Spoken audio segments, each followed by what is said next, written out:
பிரியமானவர்களே, ஆண்டவராகிய இயேசு கிறிஸ்துவின் நாமத்தினாலே உங்கள் யாவரையும் அன்போடு கூட நான் வாழ்த்துகிறேன். ஆண்டவர் கிருபையாய் நமக்கு கொடுத்த இந்த புதிய நாளுக்காக முதலாவது நாம் ஆண்டவருக்கு நன்றி சொல்லுவோம்.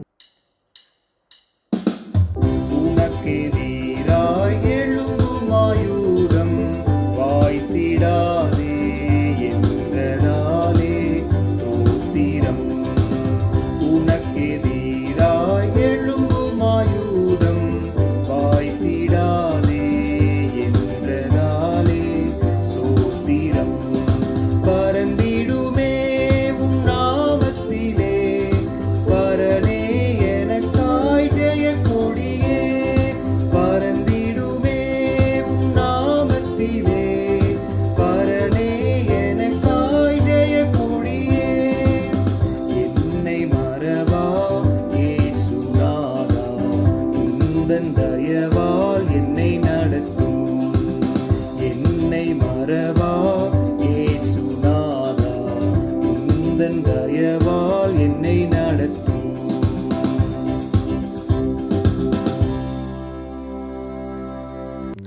இந்த நாளுக்கு அந்த ஆண்டவர் கொடுக்கிற ஒரு வார்த்தை ஏசாயா தீர்க்கதரிசன புஸ்தகம் 54 அதிகாரம் 15வது வசனம்.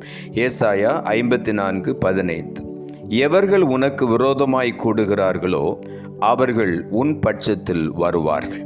இந்த காலை வேளையில் ஆண்டவருடைய வார்த்தை சொல்லுகிறது, நமக்கு விரோதமாய் எழும்புகிறவர்கள் நம்முடைய பட்சத்திலே வருவார்கள் என்று. ஆண்டவர் அவர்களை நம்முடைய பட்சத்திலே கொண்டு வருவார். அதுதான் ஆண்டவருடைய அன்பு. நமக்கு விரோதமாய் ஒருவேளை ஒரு பெரிய கூட்டம் கூடி நமக்கு எதிராய் பேசி கொண்டிருக்கலாம், நமக்கு எதிராய் கிரியை செய்யலாம். அதை ஆண்டவர் கவனித்து கொண்டிருக்கிறார்.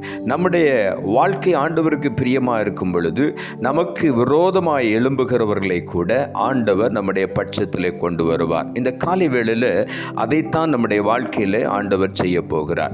2 சாமுவேலின் புஸ்தகம் 22 அதிகாரம் 49 வசனம் சொல்லுகிறது, அவரே என் சத்துருக்களுக்கு என்னை விலக்கி விடுவிக்கிறவர், எனக்கு விரோதமாய் எழும்புகிறவர்கள் மேல் என்னை உயர்த்தி கொடுமையான மனுஷருக்கு என்னை தப்புவிக்கிறார். இங்கே ஆண்டவருடைய வார்த்தை சொல்லுகிறது, எனக்கு விரோதமாய் எழும்புகிறவர்களுக்கு மேலாக என்னை ஆண்டவர் உயர்த்துவார். இந்த காலை வேளையில் ஆண்டவர் நமக்கு விரோதமாய் எழும்புகிறவர்கள், ஒருவேளை நம்முடைய வேலை ஸ்தலத்திலே இருக்கலாம், நம்முடைய குடும்பத்திலே இருக்கலாம், நமக்கு விரோதமாய் எழும்ப வேண்டும் என்று நினைத்து பிரயாசப்படுகிறவர்களுக்கு மேலாக நம்மை ஆண்டவர் உயர்த்தி கொடுமையான மனுஷருக்கு தப்புவிக்கிற தேவனாய் இருக்கிறார். அவரே என்னுடைய சத்துருக்களுக்கு என்னை விலக்கி விடுவிக்கிறவர் என்று ஆண்டவருடைய வார்த்தை சொல்லுகிறது. ஆகவே இந்த காலை வேளையில் நாம் சத்துரு பயம் இல்லாதபடி உற்சாகமாய் காணப்படுவோம். அவர்கள் நம்முடைய பட்சத்தில் வரும்படி ஆண்டவர் வைப்பார். நாம் அவருக்கு பிரியமாய் இருக்கும் பொழுது எல்லாரையும் ஆண்டவர் நம்ம பட்சத்தில் கொண்டு வருவார். நீதிமொழிகளின் புஸ்தகம் 16 அதிகாரம் 7 வசனம் இப்படியாய் சொல்லுகிறது, ஒருவனுடைய வழிகள் கர்த்தருக்கு பிரியமாயிருந்தால் அவனுடைய சத்துருக்களும் அவனோட சமாதானம் ஆகும்படி செய்வார் என்று வேதம் சொல்லுகிறது. ஒருவனுடைய வழிகள் கர்த்தருக்கு பிரியமாயிருந்தால், நம்முடைய வழிகள் ஆண்டவருக்கு பிரியமாயிருக்கும் பொழுது நம்முடைய சத்துருக்களும் நம்மோடு கூட சமாதானமாகும்படி ஆண்டவர் செய்வார். இந்த காலை வேளையில் நாம் செய்ய வேண்டிய ஒரு காரியம் என்ன? நம்முடைய வாழ்க்கை ஆண்டவருக்கு பிரியமாய் இருக்க வேண்டும். நம்முடைய ஒவ்வொரு வழிகளும் ஆண்டவருக்கு பிரியமாய் இருக்க வேண்டும். மற்றவர்களை குறித்த கசப்புகள், பொறாமைகள் நம்முடைய உள்ளத்தில் இருக்கக்கூடாது. அவைகள் எல்லாம் விட்டுவிட்டு ஆண்டவருக்கு பிரியமானது என்ன? ஆண்டவரை முழு மனதோடு நேசிக்கும் பொழுது ஆண்டவர் சொல்லுகிறார், உங்கள் சத்துருக்களை சிநேகியுங்கள் என்று சொல்லி. ஆகவே சத்துருக்கள் நமக்கு இருக்கவே முடியாது. அநேக சூழ்நிலைகளிலே நம்முடைய வாழ்க்கையில பலவீனங்கள், பாடுகள், நெருக்கங்கள் வருவதற்கு காரணமே சத்துரு பயம். இந்த காலை வேளையில் இந்த சத்துரு பயம் நமக்கு வருவதற்கு காரணம் என்ன? நம்முடைய வழிகள் ஆண்டவருக்கு பிரியமாயில்லை. நாம் சத்துருக்களை குறித்து பயப்படுகிறோம், சத்துருக்களை குறித்து பேசுகிறோம், அவருடைய குறைவுகளை குறித்து நாம் பேசிக் கொண்டிருக்கிறோம். இந்த காலை வேளையில் அவை எல்லாவற்றையும் விட்டுவிட்டு ஆண்டவருடைய நாமத்தை மாத்திரம் சொல்லி அவரை நாம் உயர்த்தி மகிமைப்படுத்தி கொண்டே இருக்கும் பொழுது நம்முடைய வழிகள் ஆண்டவருக்கு பிரியமாயிருக்கும்.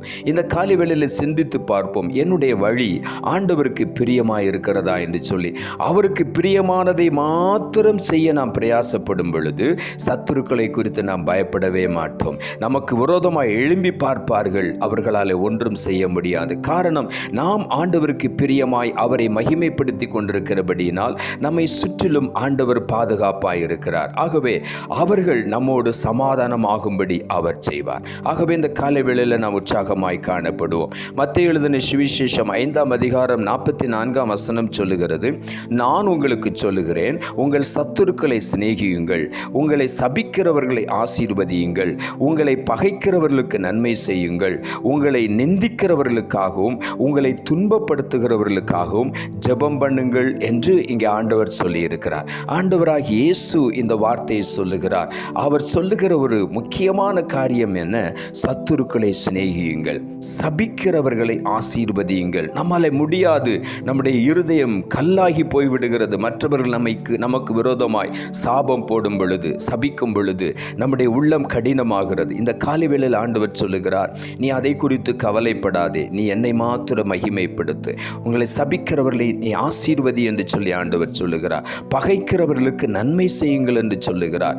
உங்களை நிந்திக்கிறவர்களுக்காக, உங்களை துன்பப்படுத்துகிறவர்களுக்காக ஜெபம் பண்ணுங்கள். அவர்களுக்கு விரோதமாக அல்ல, அவர்களை ஜெபம் பண்ணி நாம் ஆசீர்வதிக்கும் பொழுது ஆண்டவர் அதை பார்ப்பார். நாம் சத்துரு இல்லாதபடி, நமக்கு சத்துரு பகைமை அந்த உணர்வுகளை இல்லாதபடி ஆண்டவரை மாத்திரம் உள்ளத்தில் மகிமைப்படுத்தும் பொழுது நம்முடைய வழி ஆண்டவருக்கு பிரியமாயிருக்கும்.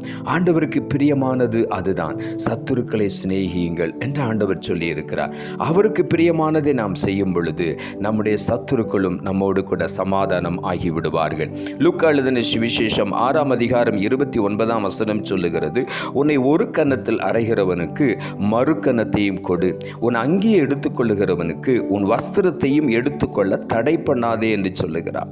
அப்படித்தான் ஆண்டவர் விட்டு கொடுக்கிற ஒரு மனப்பான்மையை குறித்து இங்கே சொல்லுகிறார்.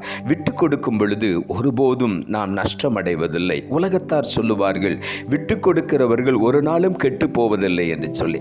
ஆண்டவரும் அதைத்தான் சொல்லுகிறார். நமக்கு இயேசு கிறிஸ்து முதலாவதாகவே இந்த காரியங்களை எல்லாம் வேதத்தில் எழுதி வைத்திருக்கிறார். இவைகளை நாம் கடைபிடிக்கும் பொழுது நம்முடைய வழிகள் ஆண்டவருக்கு பிரியமாயிருக்கும். அப்படி நம்முடைய வழிகள் ஆண்டவருக்கு பிரியமாயிருக்கும் பொழுது நமக்கு விரோதமாய் கூடுகிற எவ்வளவு பெரிய கூட்டமாயிருந்தாலும் அவர்களை நம்முடைய பட்சத்திலே ஆண்டவர் கொண்டு வந்து சேர்ப்பார். நமக்கு விரோதமாய் எழும்பி கொடுமை செய்கிற மனிதர்களுக்கு நம்மை தப்புவித்து நம்முடைய வழிகள் ஆண்டவருக்கு பிரியமாயிருக்கும் பொழுது அவர்களும் நம்மோடு கூட சமாதானம் ஆகும்படி செய்வார். இந்த காலை வேளையிலே இப்படிப்பட்ட உறவுகளை நாம் புதுப்பித்துக் கொள்ளும் பொழுது, தேவனுக்கு பிரியமாய் நாம் ஜீவிக்கும் பொழுது நமக்கு எந்த பகைமையும் இருக்காது. நம்முடைய வாழ்க்கையில் இருக்கிற அநேக பலவீனங்கள் நம்மை விட்டு மறைந்து போகும். இந்த காலை வேளையிலே சில பலவீனங்களுக்கு காரணமே மற்றவர்களுடைய காரியங்களை குறித்து அதிகமாய் நாம் பாரப்படுவது, பயப்படுவது.